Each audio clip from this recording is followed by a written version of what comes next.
प्रश्न आहे, ए एक काम 60 दिवसात पूर्ण करतो. एने 15 दिवस काम केल्यानंतर उर्वरित काम एकट्या बीने 30 दिवसात पूर्ण केले, तर दोघे मिळून ते काम किती दिवसात पूर्ण करतील? आता एक लक्षात घ्या, ए एक काम किती दिवसात पूर्ण करतो म्हणजे त्याने सुरुवात केली आणि शेवट किती दिवस करतो? 60 दिवसात करतो, बरोबर. पण त्याने काम किती केलं? 15 दिवसच केलं, बरोबर. मग आता जर तो पूर्ण काम 60 दिवसात करत असेल तर उर्वरित काम किती दिवसात करेल? 45 दिवसात करेल, कारण 60 वजा 15 किती? 45. म्हणजे लक्षात घ्या, उर्वरित काम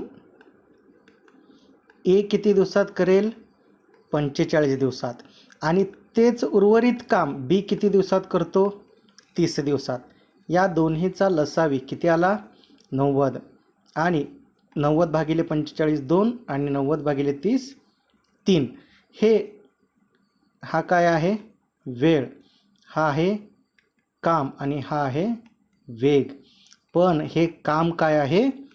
उर्वरित काम आहे. त्यांचा वेग, आता कामात बदल होईल पण त्यांच्या वेगात बदल होणार नाही. मग एकूण काम बरोबर काय असतं? वेग गुणुले वेळ.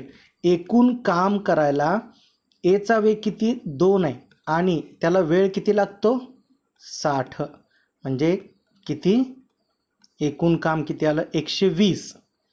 तर ते दोघे मिळून काम करणार आहेत, म्हणजे ए आणि बी दोघे मिळून काम करणार आहेत, म्हणजे 2 अधिक 3 किती झाले?